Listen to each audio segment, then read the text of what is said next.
Well, hello, everyone. Welcome to another episode of the ZenMeathead podcast with my lovely co-host, the ZenMeathead. Woo! And me, I'm Serendipity for the moment. Still working on it, but we'll get it figured out. Yeah. Today we have a very special guest, our wonderful friend, Queen Junko. Welcome. And today we are going to talk about all things transitioning. So I have had the great fortune and pleasure to get to know you through our work together. And at one point, you actually reported to me for a few years on one of the projects. And I had met you kind of in passing here and there throughout work. But the first time that we really got a chance to sit down and talk, it was when I had become this brand new manager at Microsoft. And I had no idea what I was doing. And I asked if we could meet for lunch to get to know each other because you were going to be reporting to me. And we met for lunch, and it was quite an experience. And so from there, we got to know each other really well, and our relationship turned into a friendship. And as a part of becoming closer and more in tune with each other, you were willing to share some of your journey with me. And so this is on the road to you becoming. So welcome. Thank you for joining us. Thank you for having me. You bet. Yes. So I found a quote from the professed queen of country, Dolly Parton, where she says, "Find out who you are and do it on purpose." And that is what I feel like you are doing. And I'm so very proud to be a part of who you're becoming. Thank you. So are you willing to share some about your story? Sure, yeah. I don't know where to start. Right? I guess if you were to ask my mom, right, let's say I came out there, right, she would probably go, that tracks. Mm-hmm. There's a lot of things growing up that I think were tells. I always wanted to hang out with my older cousins, all women. I always wanted to get my nails done. I always wanted to wear cute dresses and stuff. At recess, I would only play with the girls. Mm-hmm. When I was forced to play with the boys, I just didn't care. For me, there was one time in I want to say third grade. We weren't supposed to walk to school, but we did for this art walk thing. Oh. Instead of art, it was cake. Oh, yeah. So, had this big old cake. Me and my friends went back to my mom's apartment. Back to my mom's apartment. And we're eating cake. And I just, it was me and four other, at the time, guys, right? Or whatever, doesn't matter. And I remembered very seriously asking them, have you ever thought about being a girl? What if you were just a girl? Mm-hmm. And I'm yeah, I've thought about it. No. I mean, what if you just were a girl? You woke up and you've always been a girl, but you remember that you were a boy. Don't have the vocabulary. Yeah. And all my friends were like, that's weird. I'm is it? Because I think about that all the time. Literally all the time. So. Was it hard to fit in with was that a problem for you as you initially were confronted with that? Because it doesn't feel like I'd feel like I fit in that situation. I was too young, and this is back in the late 90s, right? So we didn't really have the social awareness. Now you say trans and that's pretty ubiquitous, right? But I think early 2000s, if you said trans, people would immediately and exclusively think transsexual, mm-hmm. and not transgender. The gender part is a very recent realization, the social, the cultural zeitgeist, right? So What was your question? Well, it struck me that, this is the first time that you're exploring with your friend group. Like, hey, have you guys ever considered this? And it kind of sounds like they didn't necessarily shit on you, but they certainly weren't supportive of it. Yeah. I mean, they're third graders. That's true. Kids. And I was the kid that would step in to the fight, if they're being bullied by their older brothers and stuff. So it would have been funny. It would have been very interesting if they had ostracized me, because wouldn't have worked out. Yeah. But I probably still would have saved their asses. So yeah. Who knows? I think maybe I told you this joke before, Sarah. Do you know? So I've slept with a bunch of lesbians throughout my life. Okay. Not, oh, hey, are you gay? Yeah, let's go. It's like, oh, we're friends, or we'll like mess around, and then they realize, oh, I'm into girls, but you're fine. And my friends are like, oh, like they couldn't, myself included, we couldn't really pin it. Like, why? Mm-hmm. These are like, some of these are like really butch, masculine presenting lesbians, right? And they're like, yeah, I want to do it. And now the joke is, what did they know and when did they know it? Right. Yeah. What did they know you didn't yet, maybe? Yeah, exactly. Like, what vibes were I giving off? Like, how'd they pick up on it? Your energy. Right. Yeah. Absolutely. Yeah.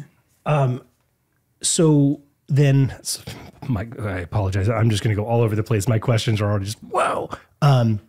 So, all human beings, I think, for the most part, outside of folks that fall into like the asexual camp, at some point, as they're getting older, hormones hit the body and they become aware that they're interested in something. So for you, when you decided you were, coming of age or whatever, were you immediately attracted to women? Were you attracted to men? Were you like all over the board? I think gender never really entered the equation. I did get, excuse me, I did get upset when people would call me gay, but it was because I'm not gay. Mm-hmm. Yeah. It's like, don't label me with something that I'm not, Or you could just stop that at "don't label me." Yeah, that would be nice. That Right? would be nice. Wouldn't that be the utopia? Yeah, but high school students are mean. Yeah, they are. Yeah, I think even now, gender doesn't really play a huge part in it. But I've always been attracted to like androgynous people. So, Yep. Yeah. Well, and I think the understanding of gender as it exists now is very different than the understanding when you were coming of age and when we were coming of age. And it's funny, we've had somebody very close to us that we all know who describes it as just being fruity. It's not about male or female or the gender piece. It's about, I'm attracted to what I'm attracted to. And I've heard it referred to as like pansexual or a number of different ways of describing it that basically says, I'm attracted to who I'm attracted to, and I don't care what shape they come in. yeah. I used to, when I was in Maryland, I used to say that I was, hold on. I think I got it now. Oh, you're all good too. All good? We can clean it all Oh, up. yeah. Cool. Don't even stress about it. When I was in Maryland, I used to joke around saying I'm an omnisexual because I would have sex with an alien, right? Just like You're a what sexual? omnisexual. Because I would have, if an alien appeared in front of me and wanted to get down, I would. I didn't. First human being. Yeah. So you assume. First time for everything, right? Yeah. Woo. Right. Making bridges interspecies. Oh, yeah. We used to call it trisexual. I'd try anything once. Maybe twice. It was good. Well, so I'm curious to know how both race and the gender piece as it exists, not necessarily for what you're attracted to, but what you resonate as. How did those pieces play into your journey? Well, I guess for starters, it's a really good thing I'm out here, Right. and not back east. Boy. How old were you when you moved out here? 21. Okay. Yeah, I think things would have gone really poorly if I was still in Maryland. Yeah. I assume that community is not particularly accepting. I'm not familiar with the area. No, not back then. A lot of the, Caribbean and like church people, that wouldn't have flown. Yeah, they're pretty They would have had orthodox. strong, shitty opinions. Yeah, I remember growing up, there was this girl named Juliet, butch, like very obviously, and they would carry their wallet in their back pocket. Like, don't think anything of it. And I remember one of the sisters saying she shouldn't carry her wallet in her back pocket because that'll make her gay. Like, we need to stop that. Like, these little things that don't mean anything. Right? Like, Yeah. if she didn't carry a wallet, would they not be? Like they would still be gay, right? Like, Right. that's not going to change. Yeah. It's like, how is carrying a wallet in your back pocket a sign of fucking anything? Right.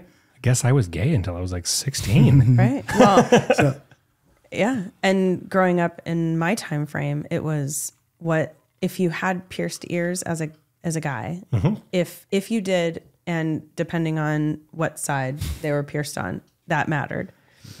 Right. Just So the dumb stuff the it was kids come so up with. asinine. You had to have two, and if you had one, I think it had to be on your right side. Exactly. Yeah, it was something like that. So stupid. Like Yeah. who made that up? Yeah. Wallets and earrings. That's how you identify, obviously. Yeah. Yep. I wish I'd known. Yeah. But out here, it's a little bit different. I don't know if there's really been an intersection of race in my transitioning. Yeah. There's definitely been a lot of events around my race. Yeah. But I think I'm still pretty much in stealth mode. Well, okay, I was You're getting less stealthy. Yeah. Especially like I was in a meeting, I think yesterday, and like my strap was over here and I caught it and I was like, Tuck back in. yeah, I think I can't really hide them that much anymore. Yeah. So, No. It's happening.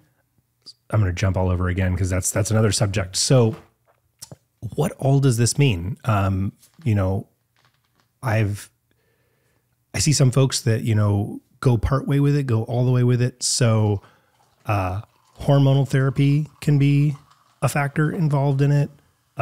Breast augmentation, getting rid of binary gender sex parts. Are you you mean like becoming a eunuch?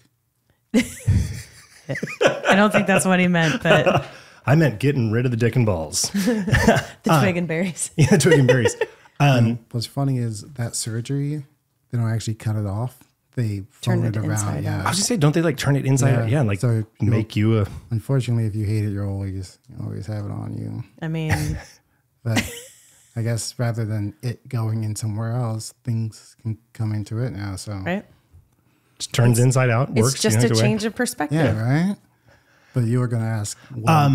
So how long ago did you begin to, because, as soon as you start into chemicals and surgery, you're officially transitioning. When did you start that? Well, I mean, yes, touche. Let's go back to that. I would say that I've been officially transitioning even before I started hormones. Yep. And that is because there's two aspects to it, right? There's a medical aspect to it, the surgeries, and then there's the social aspect. I guess even a third one was just like a personal aspect. So socially, to the people I care about, I'm out to, right? Yep. With the exception of like my mom, but that's a very special case where I want to be in front of her. Yeah. So socially, things are fine. Medically, though, the more I think interesting one. I don't know, how long ago was that summer? Because when the crisis hit, that was a catalyst that started me. Oh. Yeah. Yeah. Like Sarah forced me to take a leave of absence. I wouldn't say forced. I mean, I strongly advise. yeah, I mean, there sure wasn't a gun implied, right? Right. Like, yeah, go take a leave of absence. Well, I feel like there's a little bit of a backstory. Yeah, I was going here. to say, we might have to skip around and get that piece in. I mean, yeah, that's life. Life isn't a straight line, right? Exactly. So, we, going back to when we first met for that lunch, showed up and we were very, very new to knowing each other. And you were in the middle of a mental health crisis. And you had been in a situation where somebody had been mistreating you, and it had taken its toll, and you were very much alone. And I showed up and immediately was like, "Yep, I got you. I'll do whatever I can to help you." And so we started working through what that looked like and what you needed, and it was really messy for a little bit. Yeah. I'm cool with going into that. Sure. I'd love to hear your side of it because I've heard bits of it over the years, but. So let's see. I started reporting to Sarah, and I think at first it was kind of, I wouldn't say adversarial, but it takes me a while to trust people, right? You have to get a feel for how they operate and like, what do they actually care about? And, if I feel that they're telling me the truth and not hiding anything, you know? If I'm safe. Yeah. Actually, that looks like a better. Yeah. Yeah.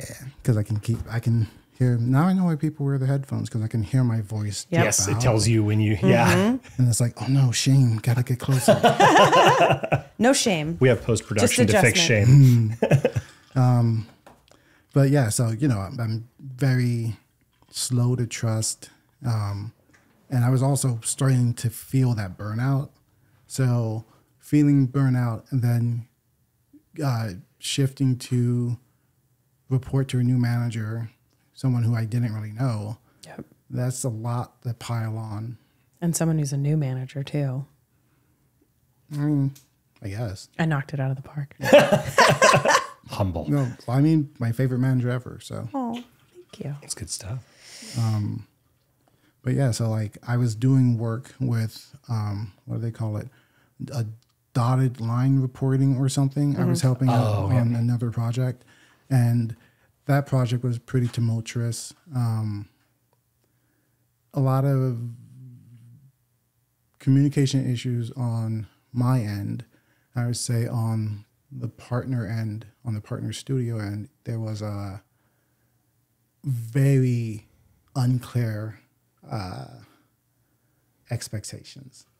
And also they didn't listen to me when I told them that what they're doing wouldn't work. To the point that, okay, small tangent. So the SDETs, right? So those are the development engineers and test. Yeah, the contractors. I was just chilling in this call that's like, oh yeah, let's talk about our code and go like through the code reviews, but as a group so we can do like a learning exercise. Let's just have it up. I'm doing something else.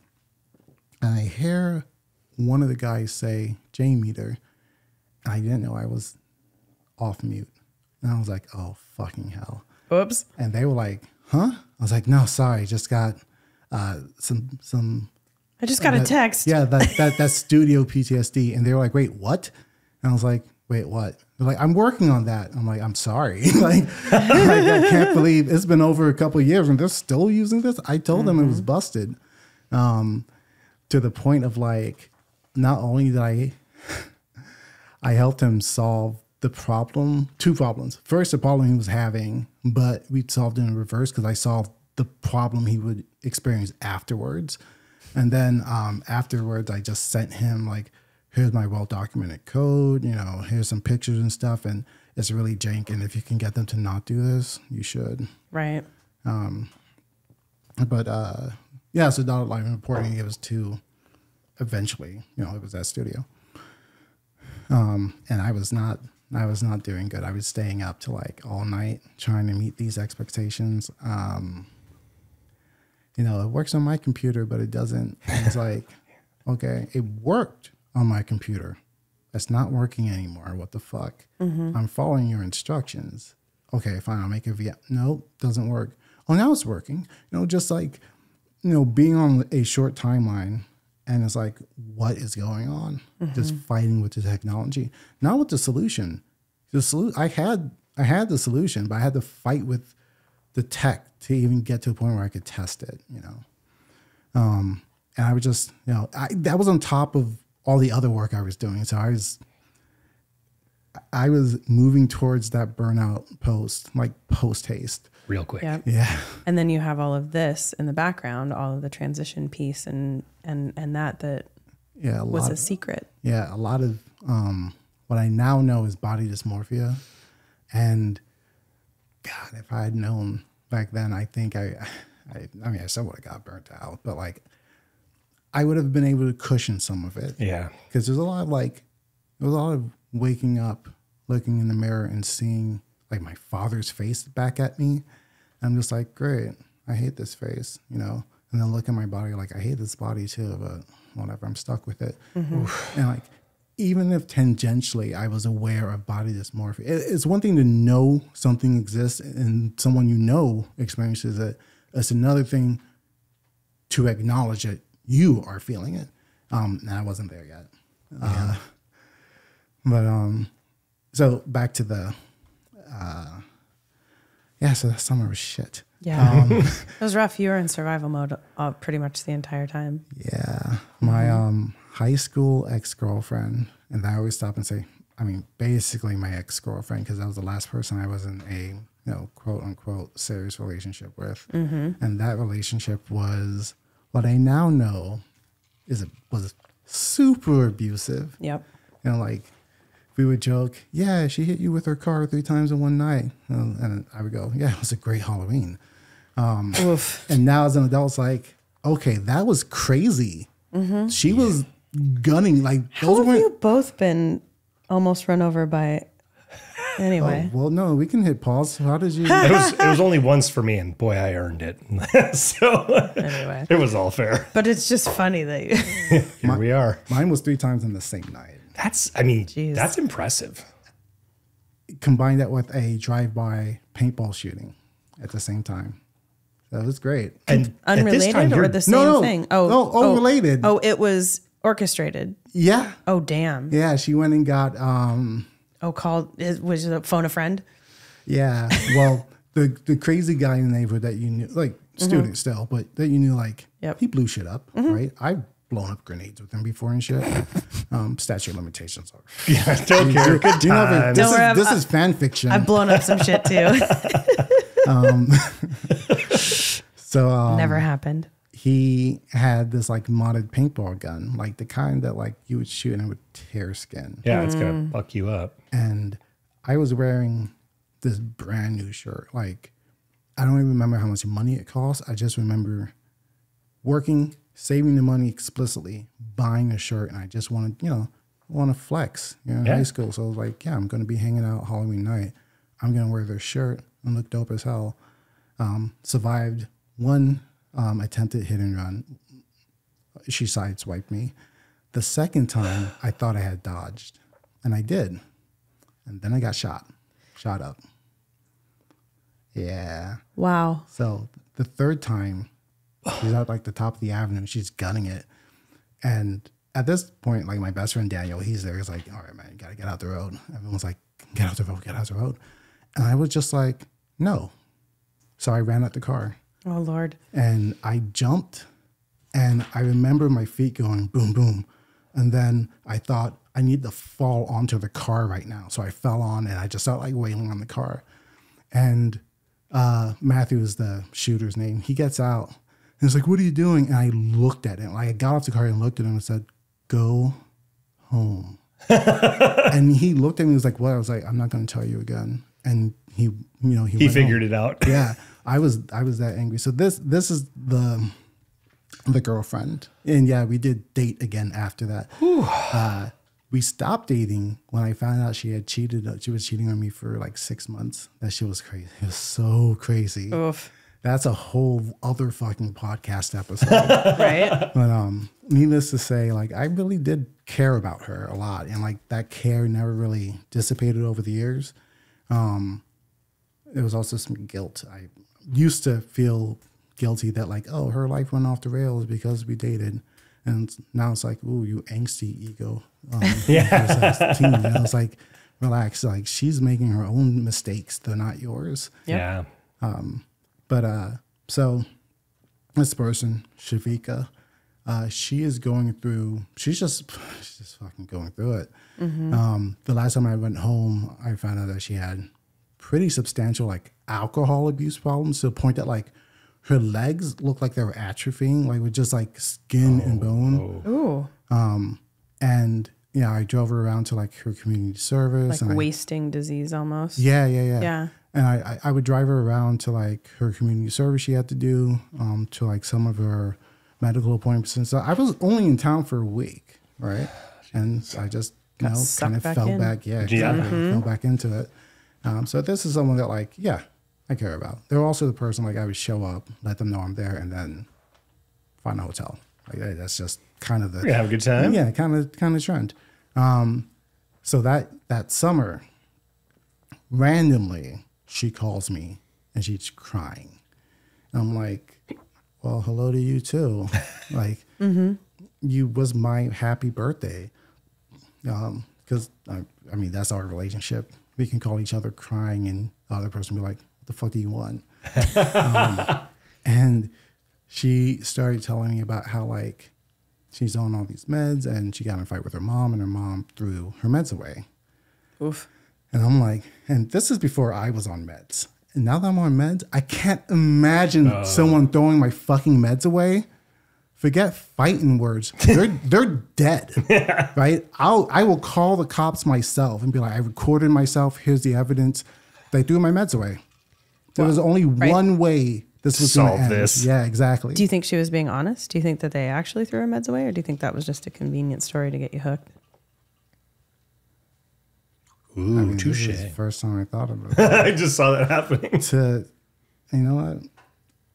Not. I'm going to choose to believe that she told me the truth. Cool.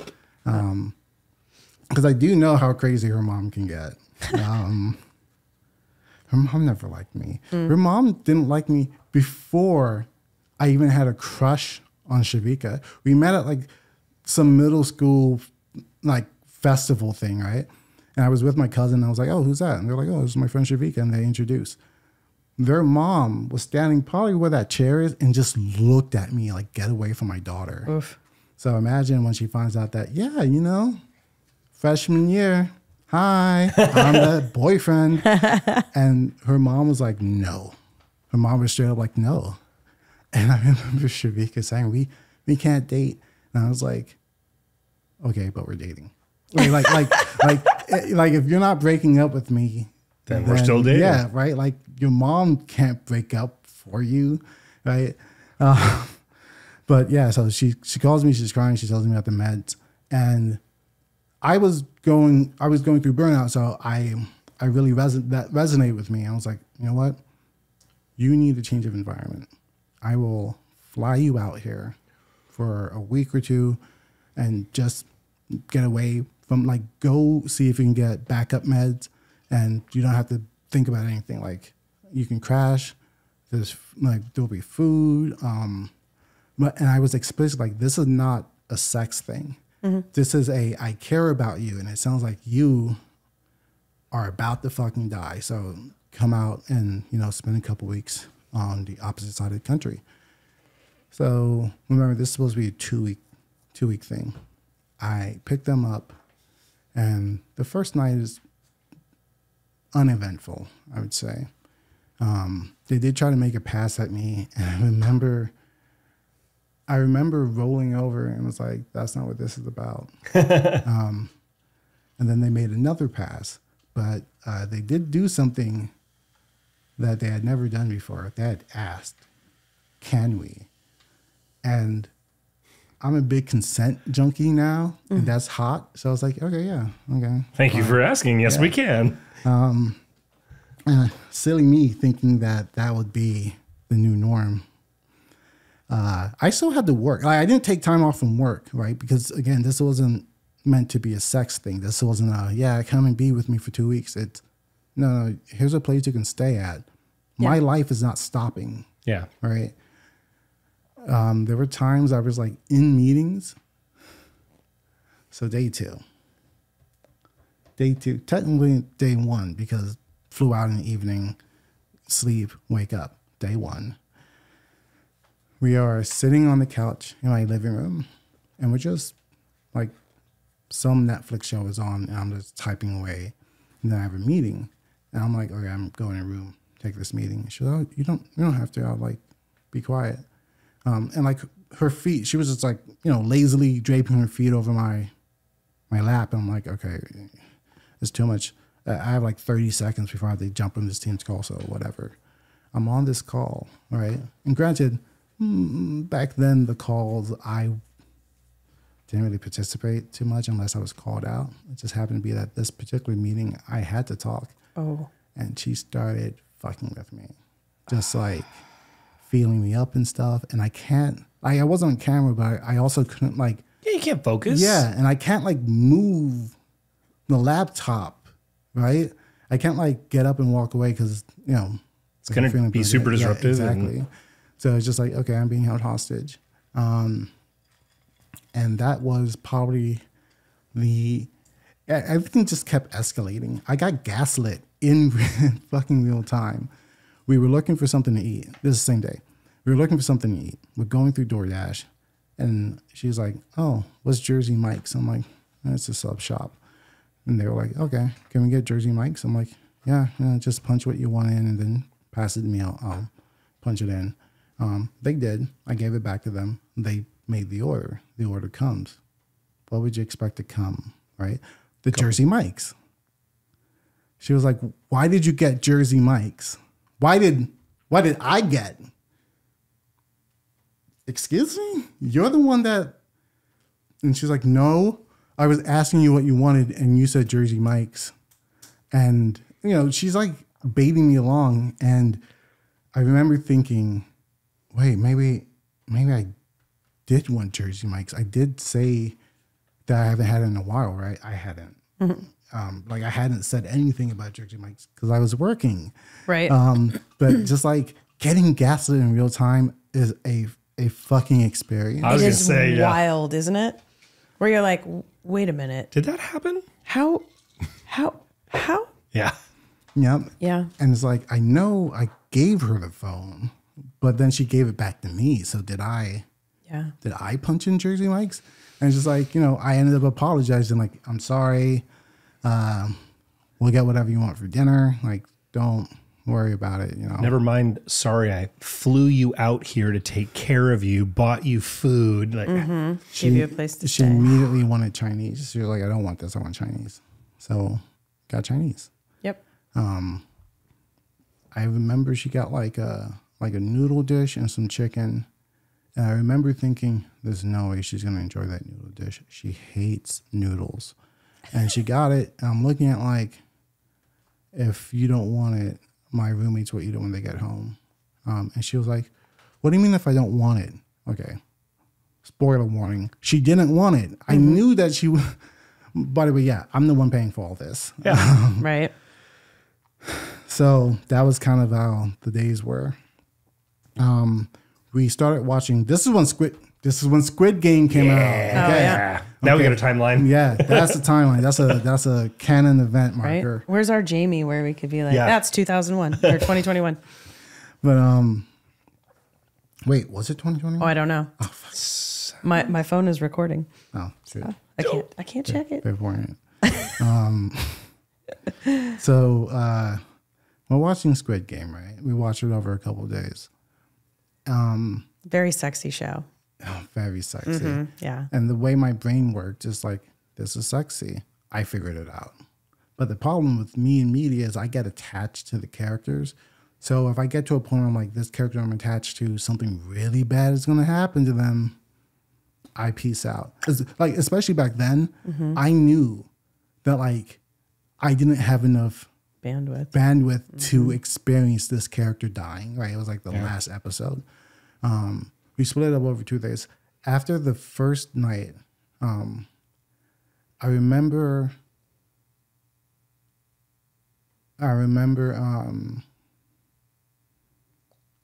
laying there, and I was just like, I want to go to sleep. I'm tired. She did not let me sleep. She kept me up most of the night. I still had to work the next day. So yeah.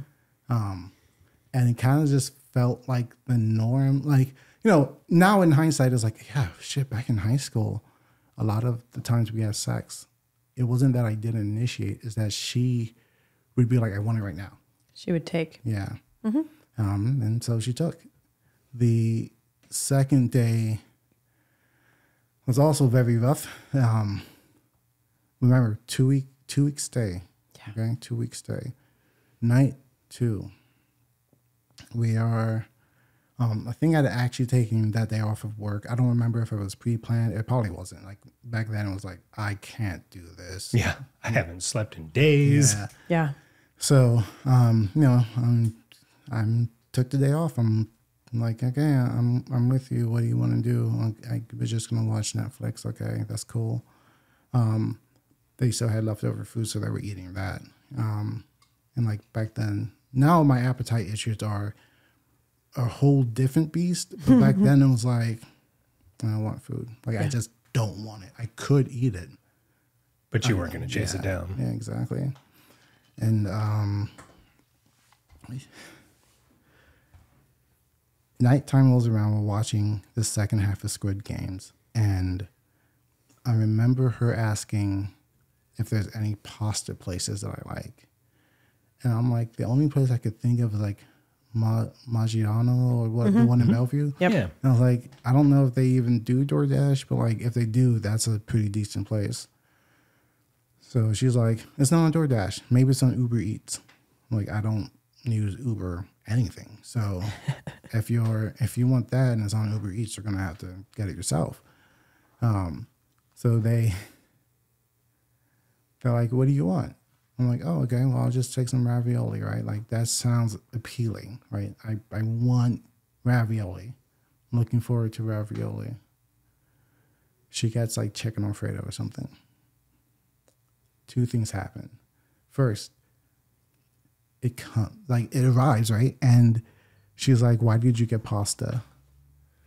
And I'm just like, I didn't even pay for this. Like, this was legitimately all. I don't even have the fucking app on my phone. Yeah, exactly, right? I'm like, I didn't even touch the phone this time. I just told you what I wanted. And the second thing that happened is she got 2 orders of chicken Alfredo. You didn't even get your ravioli. No, one was for me. The thing is, I didn't want chicken Alfredo. If I wanted chicken Alfredo, I either would have asked for it or I would have stolen some of hers. I wanted ravioli. And I was just like, all right, well, I'm in the zone. Like, I don't want this. Like, I don't want it. I'll probably eat it tomorrow or something, but right now I'm fine. And she was like, I got this for you. Okay, remember, why did you get pasta? Just 2 moments ago, you told me. So all in real time, I can't process this. Right. It's too much at once. It's literally trance inducing. It's a way to get you into a fawn state. Yep. And it worked. And we were watching Squid Games and we got to the second and last episode. I'm like, okay, well, this was fun. We can't watch the next episode. I won't. You can watch it, but I won't. And she's like, why? I'm like, I know that if I watch that, I'm going to be wrecked. Like, I won't be able to function tomorrow, and I really need to be able to function tomorrow. And she started berating me like, you're a fucking pussy. I knew you were always a pussy. Like, fucking afraid and blah, blah, blah. And I'm like, okay. I'm still not watching it. And now I'm just getting more steadily annoyed with you. But you know what? Fine. I just turned the PlayStation off. I was like, we can just sit here and talk. And she's berating me. I'm just sitting there like, nostalgia. I remember this. Like, I left for a reason. yeah. So, like, Yeah, I was going to say I might try some of that too. sis, did you try this? I'm going to ask this obvious question here, and I might do it highly inappropriately. Is this bitch just crazy? You know what? Bitch is crazy. All right. I apologize if that was insensitive, but like that's just frustrating to hear. Can't imagine living it. That hoe is insane. She is fucking wild and not in the fun way. Yep. And Oh, you didn't even get the joy of the crazy person sex. Well, I mean, joy? Joy is subjective. Fair enough. there you go. Touche. So she, back to the story. She hit me. Ugh. She had slapped me. And I remember thinking, okay, when this happened in the past, what did I do? Like, how did I navigate this? It's like, well, she was drunk as hell. She's not drunk. No, she somehow got something out the fridge. And yeah, she has been drinking. Okay. The last time we were in this situation, she, you know, the movie 300 and the Spartan kick? Oh, yeah. She Spartan kicked me down 2 flights upstairs. Damn. Yeah. And this was like, I was like, oh, you are drunk. Who gave it? I was like, Antronique, my cousin, who gave her vodka? What is going on? Why is she drunk? And Shavik was like, why do you fucking care? You're always talking to all the other girls. I'm like, my classmates? Yeah, how my dare I? friends? Always getting accused of cheating. Yep. Maybe accusations of confession, right? Yeah. I never cheated, but guess who did? Yeah. I've never heard it referred to like that. The accusation is a confession. Mm-hmm. Makes like a that. ton of sense. Yeah. And, so she hit me. And then it went from just like open palm slapping to like punching. And I remember just like, normally in fight or flight, I fight. But this time I flew. I was just like, I have to remove myself from this room. And, you know, she's yelling. My roommates are home, by the way. This is like 11 at night. I think they were trying to sleep. And she's yelling. She's fucking yelling. And anytime I tried to like get her to calm down, she like threw shit at me. It got to the point where like I went onto my patio and I called my friend that like, I don't like talking on the phone. And I certainly don't call a lot. Like I will respond, but I don't call. So when my friend saw my number pop up on their cell phone, they answered immediately. They were like, "What's wrong? What happened?" And you know, I tell them, and this is one of the friends that moved from Maryland with me, and they were like, "You are too nice for your own good." And I remember them saying that. I was like, I mean, what was I supposed to do? And it was like, they were like, yeah, knowing you, like the obvious options of like, don't help the person, that doesn't come to your mind. No. Because you have a huge heart. Yeah.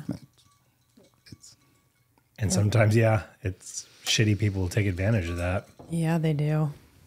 And I was like legitimately afraid. I had, do you remember the big like Studios quality jackets? So I had the big one. It had like this deep inside pocket, and I just like had a knife in there because I was like, she's stabbed me before, so I don't know. And I had hid the other knives. I'm like, I don't know what's going to go down. Say a quick pause. What I heard you say was, she's stabbed me before. Holy shit. Yeah, no, there's a lot. Wow. I really tried to take care of her in high school. I tried to stop her like. Okay. Yeah. Hold on. We gotta get back on track now. Jesus, yeah. I'm like, good God. Right.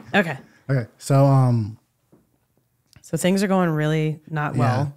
And she's escalating. And I'm like, okay. I'm thinking, I need to get her the fuck out of here. What am I going to do? Now it's like 2 a.m. And I'm like, I've been running on fumes. Like I really wanted the ravioli because I was hungry. Like fare does something to fare. So it makes you you burn everything inside of you and you're running on fumes. And adrenaline, which is not really a good combination when I'm trapped in my apartment. So I'm just like, I need to sleep. Sorry, excuse me. Carbonation, folks. I'm like, I need to sleep. So I thought I was making the right decision, and I didn't go back into the room. I just slept on the couch. Like I laid down, started sleeping on the couch, and then I hear, and you know, you're so tired, and you're like, I have a defense mechanism. But like, honestly, I can't be fucked to put ready it, right? And they come over and they're like, come to bed. I'm like, what? Like, just come back to the room, please. And I'm like, no, I'm sleeping out here tonight. And she just keeps like begging and begging and begging. And I remember thinking, we are right outside my roommate's door. We are fine.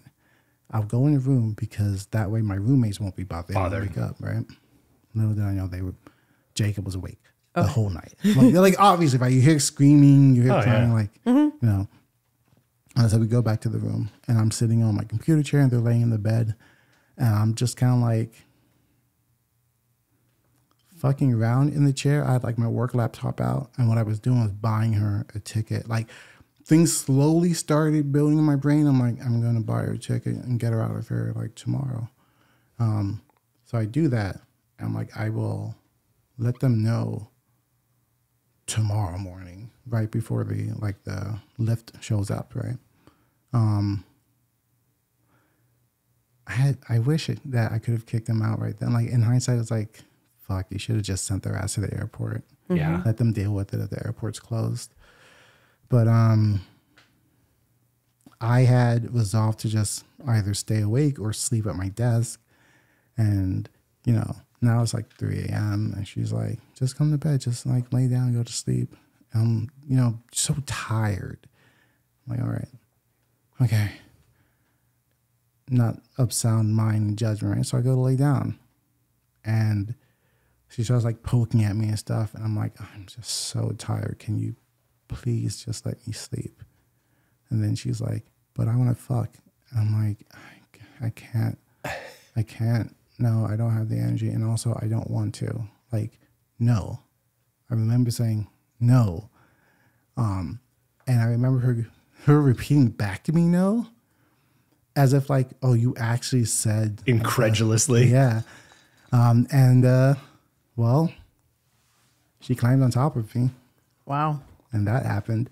And I disassociated very hard. But I mean, I did not sleep that night. She used me from 3 a.m. to maybe 6-ish. And I was laying in bed just awake, like back in my body, awake until 7. And then I got up, I took a shower. I told her to go take a shower. As she was taking a shower, I packed all her shit. She came out, she got dressed, and she was like, oh, what's going on? I was like, I'm going to work. You're going home. Yeah, you're going to the airport. Here's your ticket. And she's like, you can't be serious. And I'm like, I'm serious. I can't tell you how serious I am because I don't know if I've ever been this serious with you in the past. But I'm going to work and you are going home. And she's like sitting there like, no. I'm like, I've already bought your ticket. And you know I don't like to waste money. I'm not wasting any more money. I'm going to work. You're going to the airport. And she was, you know, in disbelief. But I walked her out. I threw her in the lift. Lift took off. And then I went to work. I tried to go to work. Didn't really work. And I just started spiraling. And then it was about maybe sometime that same week, Sarah had reached out like, hey, is everything okay? And I forget how I responded, but Sarah was like, hey, let's go get something to eat. So we go to Sam's Tavern, and I'm just barely holding it together. Yep. Exhausted. Like, I don't even know what I looked like, but I know that I felt like I was dead. Like I was just hanging on to like a sliver, like a tiny thread from the rope. And I was like, oh, this rope is non-existent, right? I just have to try and make it from scene to scene to scene. But I was, yeah, I remember, I just remember like bawling, like crying. Yep. And, you know, told Sarah everything. I just unloaded. Yep. Yep.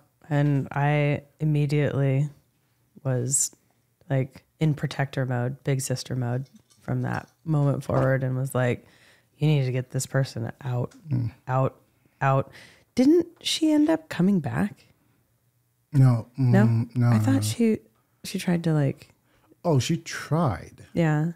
But she didn't have my address.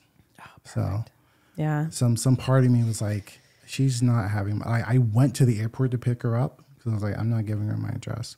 Yep. Like some part of me had some New. frustration. Yeah. Like, This isn't going to work out There well. be dragons. remember I said 2 weeks? She didn't even make it to day 3. Yeah. So that was my own personal hell. Oof. Yeah. And for it to get that bad in 72 hours. You had so much on your plate right then. Yeah. And Oh yeah, this is on top of the work burnout. yeah. Yeah. So Yeah, you're stressed about work and keeping up and Yeah. And then as we were talking through the game plan, like we started ideating on how to get you into a better place, and we talked about work resources and you know, things that we could do to help shore you up. And one of those things was a leave of absence. And you know, there's a difference between taking a vacation, because you were pretty adamant about, I'm just going to take some time off. Just take 2 weeks and I'll be fine. Yeah, and I'll be fine. And one of the big things that came up when I was doing the research to try and help you was that on a leave of absence, your work stops.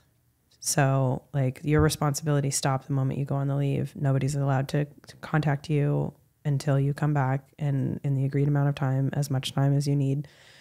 And you have no responsibilities during that time from a work perspective. But if you go on vacation, you're expected to take care of all of your stuff, hand it off, all that stuff. And you just didn't have the bandwidth. And you were fighting me. And I was like, I need you to hear me here.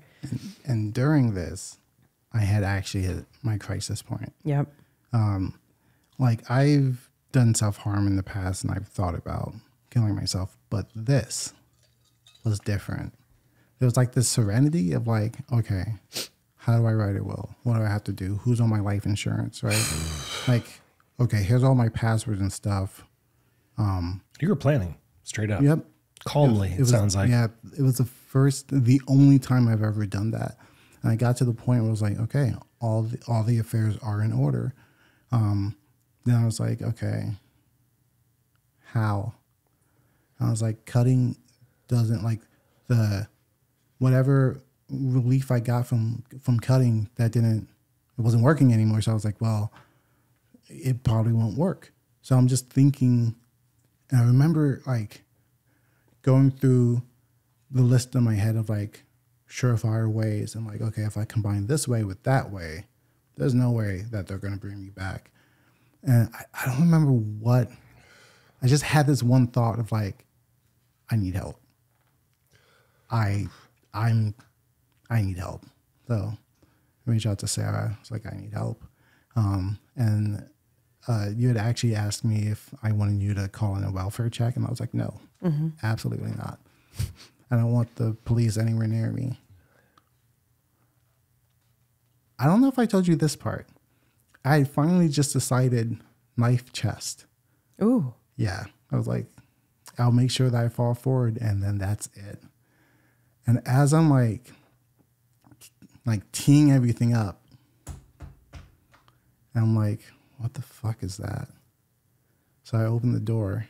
I didn't look through people. I start to open the door, and it's 2 cops. And I throw the knife behind me, right?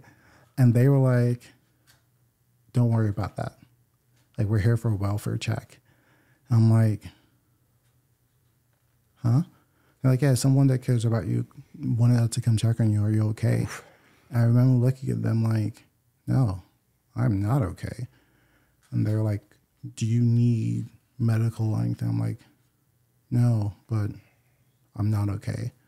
And they're like, I forget what they said, but they were like, here's our business card. The next time that you're thinking about anything, call us first. I just remember thinking, okay, yeah.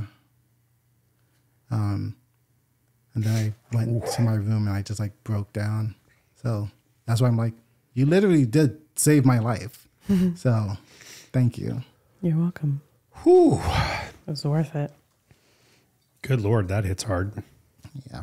You were literally actively getting ready to complete. Yeah. Wow. Yeah. And in retrospect, how much do you think the transition played a part in that? Like your body dysmorphia and how you're feeling? Well, I didn't feel attached to myself. Yeah. I also wasn't in therapy. The psychiatrist I saw that gave me my antidepressants was pretty much like, here's some pills, get the fuck out of my office, right? That was another thing you had me do, was like find someone to talk to. Mm-hmm. And yeah, so there was the leave of absence. You gave me your AC unit. Like I remember that summer was super hot. Oh yeah. Mm-hmm.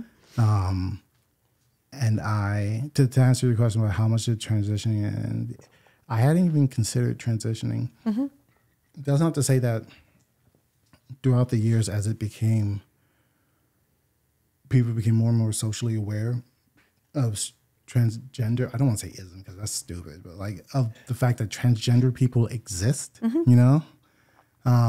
It's not like I hadn't thought of, oh, what if I, like, this is it. What if I were a girl? But, you know, just kind of like, oh, it's a fun thought experiment, right? Theoretical. But, yeah, right. Theoretical until theory becomes application and then, oh no. But I remember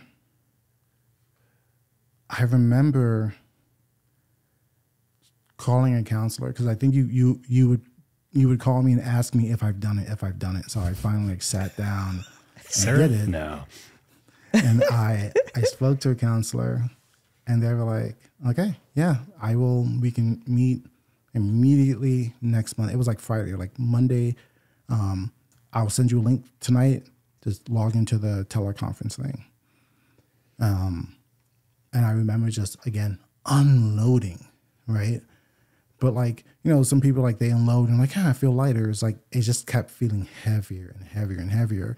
And after like working with this person for, I want to say like 2.5 weeks, she had said something and it got me to really think of like, oh, I'm going to get really geeky. I guess I just respond. Like I'm in the process of responding, but I don't want to be the person I was before that person, they died, they're gone. I don't know who I am, but I want to be me, right? I don't want to be the person that I was even 24 hours ago. And that's what started me on the path of like, what is me? Who am I, you know? It only took a month of talking to that counselor, that therapist, and she recommended me to a psychiatrist she works with, Dr. Emma. And at first, like the intake form was like, oh, what do you want to talk about? I'm like, oh, no, man, like ADHD, depression. So we get into it and they're like, okay, so you want to talk about ADHD? I'm like, yeah. And she was like, we don't have to talk about it. You have it. I was like, what do you mean I have it? She's like, what are you doing right now? I was like, I'm just bouncing my leg. I'm like, I'm just moving in my chair. And they're like, okay. And when you looked away I was like, something's outside the window. And she's like, you have it. You're in the zone, friend. Oh, that's right. I had completely forgotten because you had been in a spot where you had been trying to get diagnosed for like 5 years. Yeah. And you had to there was like that race question, the brain scan, all that shit. And I was like, what the fuck is that? I rolled in there like, here, take some pills, Chris. I'm like, cool, let's do it. Right. You know, and the funny thing is, I used to live in a house in Kirkland with a bunch of people. When I had originally started looking at ADHD and stuff, I wanted to get meds. My white roommate was like, shit, yeah. And like, we're very similar in the way that we approach problems and stuff. And he's like, yeah, okay. Yeah, I'm going to look into that. I had gone to maybe 3 people. He went to 1 person. I think he went to the first person he went to was the first person I went to. I got turned away. He walked out the same day with a prescription. And I'm like, what did you say? And I was just like, he was like, I ain't gonna tell him I have trouble like staying focused and stuff. And he was like, what did you say? And like, I go through like a 3-minute like spiel, and I remember my roommate looked at me like, and they said no. I was like, I'm used to it. I guess just, you know. Good Lord. That makes me so mad. But yeah, so she diagnosed me with ADHD combined type, which is the most fun type. The special one, yeah. The very special one. I am 1 step away from having the maximum allowed dosage of Concerta. And sometimes it feels like my Concerta is not working too well. Sometimes that's by the amount of time I'm probably on my period. So that's always a learning thing. She fixed my diagnosis. The medicine man thought I had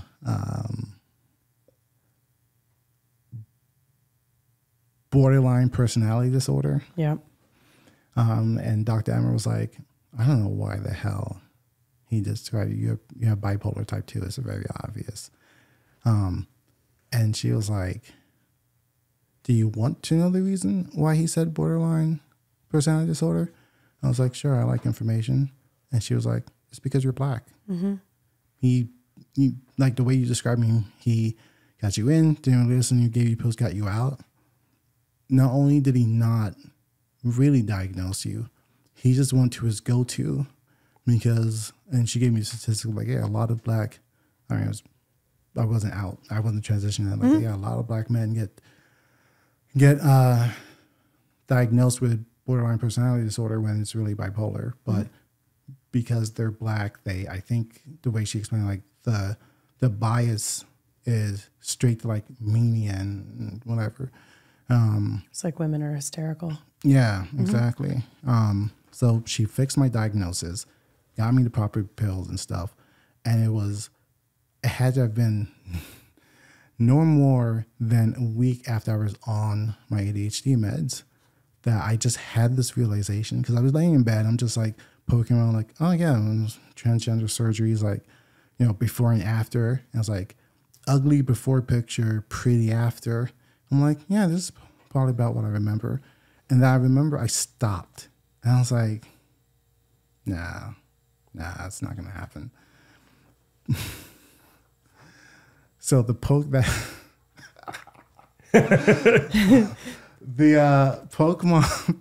Scarlet and Violet came out. And I remember I had made my character, right? And I always, if I have an option, I always make a girl character. And it used to be, you know, oh yeah, if I'm going to be playing a game, I want to, you know, look at, and I was like, okay, yeah, no one's going to believe that. Like, I don't even believe that. It's like, they're prettier. You know, if I have to be something in the virtual world, I want to be a pretty girl. And, you know, name my character Junko, and the headmaster comes to your house and he was like, Miss Junko. And I dropped the controller and I cried. I was like, oh, I just got goosebumps. Like, that's it. I was like, this is it. Yep. And the rest is kind of history. Like you've headed down the road. Well, and what was really neat about it was when you shared that with me, it was the first time that I saw you smile like that. Like your whole face and your whole body. And it was beautiful. You blossomed right in front of me. And I was like, yeah, that tracks. You said something that was really profound to me as you were describing the whole experience of trying to off yourself. That struck me. I've always felt that this was the right body for me. I have no experience in like hating my. I have experience in hating my body, but not feeling like I was in the right skin. And suddenly, suicide seems so real and natural, where it's like, I'm not invested in this anyways. Or even attached to it. Yeah. I'm attached to it. I'm miserable. Like, what is going to stop me? That's probably why I gravitated to self-harm, right? Because I don't care about that body. I Yeah. don't care about that body. It was And it's an just a easy way to trap, you know? punish. It was a rental car that you didn't like. basically a very expensive rental car. That Yep. But yeah.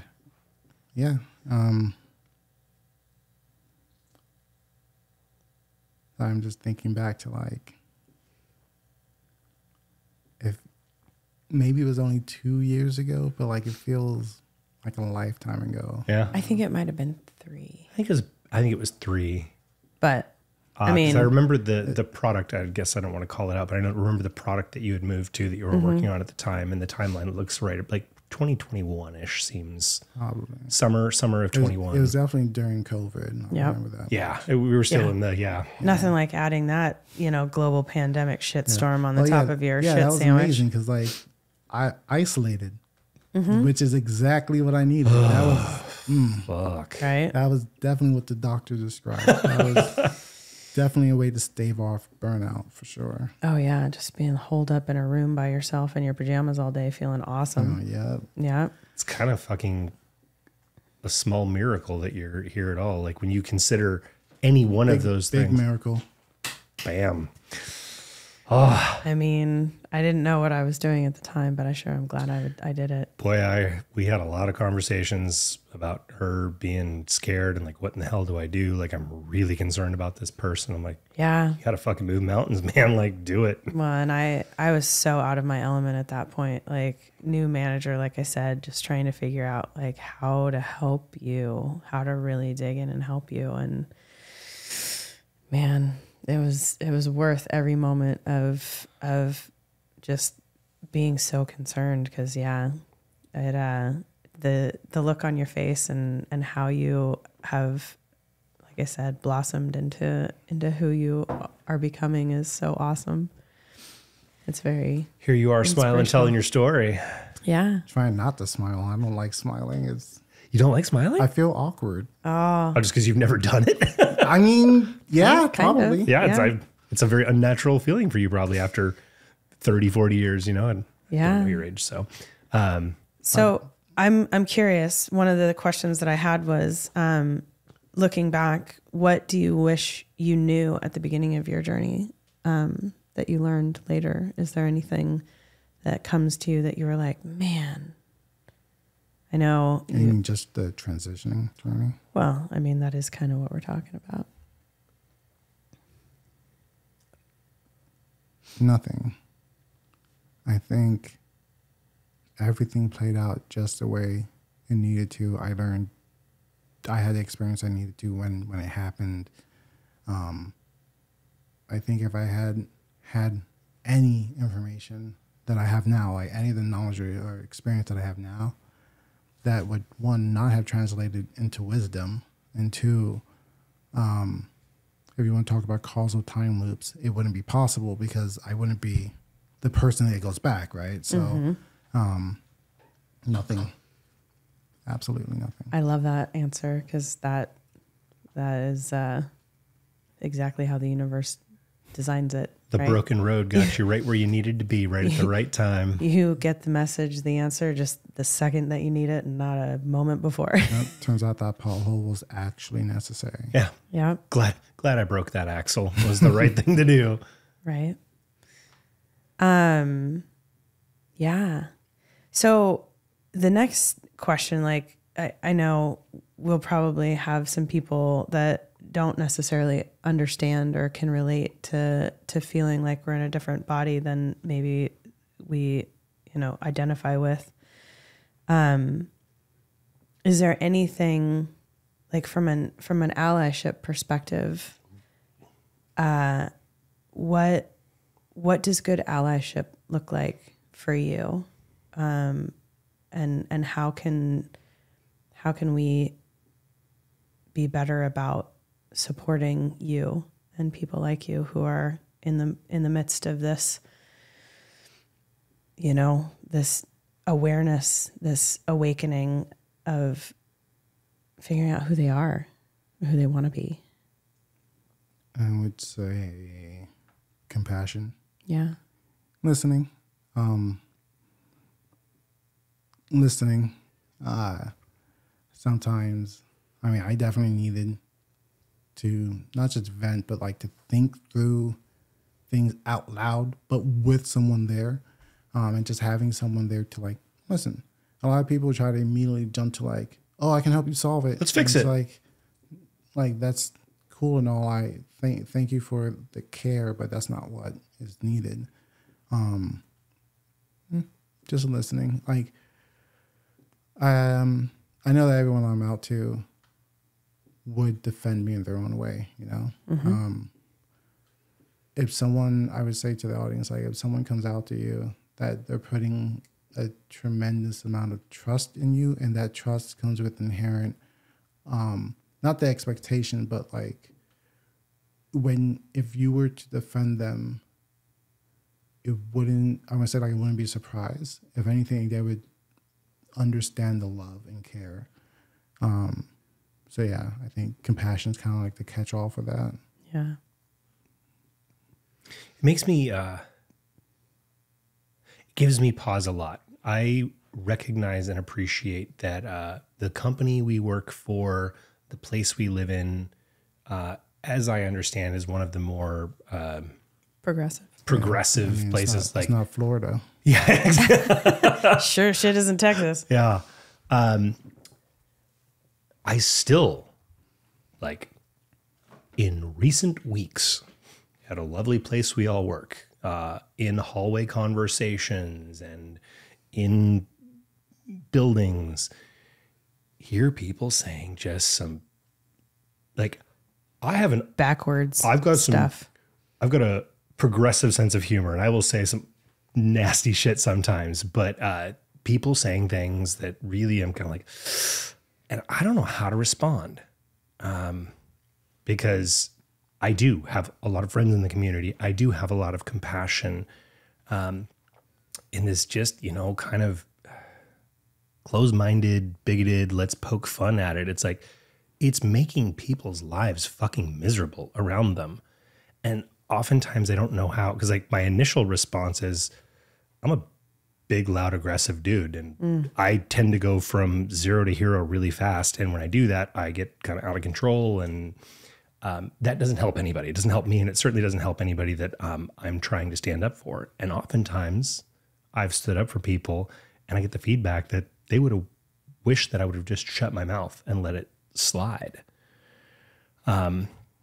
What's the question? The question is, the question that you were asked from one of the people was, do you think you're going to be able to change that person's mind? Are you going to be able to make a difference? Yeah. So a person in a vaguely similar setting, I had a good sit down with after the fact of like, hey, we were in a group setting where somebody said something shitty and hurtful, and because I knew this person well enough, I just kind of took it on the chin, just shut my mouth, and it made my skin itch to not just slap this dumb shit up the head. But when we sat down, she was like, hey, if you had an in with this person, do you think they would listen? Do you think they would hear you? Do you think you could maybe affect their opinion? And I was like, no, I don't. I think they're just set in their ways. She was like, then don't waste your fucking time. But on the same note, when we work in an environment like we do, it is a very progressive place. And that's what's so cool about it. You get so many different experiences of people. How do we successfully navigate that in this environment? If you and I are sitting in the cafeteria at our company and somebody makes some shitty comment, like, I'm going to feel pretty compelled to make a point and a scene of it. See, I'm a bad influence. Because you're going to support me in that? I would watch you get up, maybe take the first swing, be like, oh, no, I'm sorry. I don't mind my friend. He's just very angry. Hulk smash. But, sorry, you're bleeding. Yeah. Like, you have health insurance. You're fine. Right? I know you do. You work here. I'm really sorry he hit you. Wink, wink. promise not to do it again if you don't shut your mouth. Yeah, exactly. I got introduced to a new way to deal with this, which I haven't deployed yet, but I'm actually kind of excited to use it. Oh, do tell. It is when you hear somebody say something, you say, "I'm sorry. Could you repeat that?" Ooh, that is kind of that's a very we had a situation, in fact, in the same room many moons ago, where the way that I chose to bring something up with somebody was very much an underhanded, like, I'm going to hurt you. I like that. Like, I'm sorry, could you repeat the question? Yeah. And then if they do repeat it, you can just look at them and turn around and leave. Oh, touche. I like that. That's a jab and a right hook. Real loud way to say nothing. Yeah. I like it. Yeah. Because 9 out of 10 times they know that they said something offensive and they won't repeat it. And if they do, then you know how to respond, to be like, that's what I thought I heard. Peace out. Here I was giving you the opportunity not to be a piece of shit, but thank you for clarifying. Here I that thought my hearing was broken, but it was actually your braining that's busted. Yeah. How does this, so again, we live in this, it's far from a utopia, but compared to a lot of the rest of the world, it kind of is, I think. How do we help to educate people to, like, again, have that compassion? It's like, hey, you know what? All of us have feelings and experiences. And I mean, we shouldn't have to educate people to be decent people. Like, maybe just, if it doesn't affect you, mind your own damn business. I agree, we shouldn't. I know. There's that word again. I should it on myself. Damn it. You're obviously familiar with the shoulding. I'm very, very, very familiar. To the point that now when I'm typing, I delete it. I'm like, okay. Damn it. Synonyms for should. Yeah, right. Like, I can't Ought say to. that. But it does shift your perspective a lot, though. Shouldn't implies shame, right? So, Yeah, shame and guilt. I'm not a fan of either one of those. They're counterproductive to existing. So Yep. I agree. But to your question, I don't know. I don't think anyone has an answer for it. I think a lot of it is actually generational too. Gen Zers up to millennials. I really think the cutoff is like baby boomers are too far gone. Yeah. They're just too binary. Yeah. They're too, black and white in their thinking. It's my own personal political theory is the real reason all the old people are holding on to power is because they know that the moment they give it up, everything changes. Yep. Yes, I Because can't wait. the younger generations don't have that hate, that baggage. They want more, right? And we're angry because, one, it when's our turn, and two, you guys are just looting the planet. Like, we have to fix that shit. So get out the way. You're dining and we're paying the bill. Exactly. Yep. And you're wasteful. Yeah. So, well, let's see. What one thing, let's see. No, that I already did. I got a question keyed up while you think about this. Okay, do it. You speaking to 15-year-old you, 20-year-old, what is the advice that you would give of how to, ford this river? Like, it sounds like you've gone through tremendous struggle to kind of find yourself, which it appears that you finally have, because holy crap, you're sitting here smiling and I love it. I hate to call you out on it again, but it's great. Yeah. What do you think perhaps that you could give to younger you that would have made this more easy? I would give them nothing. I would just watch and acknowledge and feel all the feelings that come with that, because what I went through to get to who I am, they are on that path, right? And any little nudge means they might end up in the same place, but their experiences will be different. It's like, no, You have to experience everything. There's no shortcuts and there's no cheat sheet. Yeah. And feeling your feelings, man. You said it and I was like, Damn it. God damn it. I'm new to experiencing the negative spectrum of emotions, and I've been really good at just shutting them off for years. I didn't know that was a thing. I didn't know people could do that. Could literally just shut off their emotions. Super powerful until you figure out that they're predatory credit cards and that interest comes due, and boy howdy, you're not declaring bankruptcy. You're going to pay that bill. Like shutting off is a bit of a misnomer because you're just shoving it in the corner of the closet, and eventually the closet is going to overflow. Yep. It's going to explode in your face So, at the worst possible time. Like during COVID when you've got your crazy ex in your house. Fun times. Yeah. Well, is there anything else that you'd like to share or say before we sign off?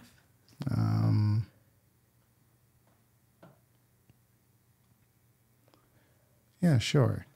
Because I think I needed to tell myself this today, and probably every day I wake up. Yeah. Is that it's good enough. Your best is good enough. Just That's a powerful message. Yeah. And it always has been. Yeah. think I definitely got influenced by someone.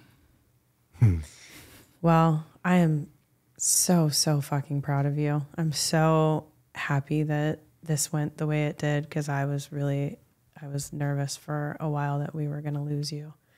And you are an absolute gift, and I am so blessed to have you in my life. So I'm definitely very blessed to have you in my life. Well, because my life, well, there would be no more life right? if I wasn't blessed with you. So Exactly. thank you. Sisters. Woo! Yeah. I love it. Yep. Well, thank you so much for coming on the show and trusting us with your story. And yeah, I can't wait to see what happens next. Yeah. Thank you for having me. You betcha. Maybe next time I'll come in makeup and stuff. Yes. You know, Yes. Oh my Let's gosh. do Yes. it. Your Woo! skin is looking amazing. We'll get a by photo the way. shoot. I fucking love it. All right. Well, thank you, everyone. This is another episode in the books, and stay elevated, folks. Peace and love. Peace and love. See y'all soon.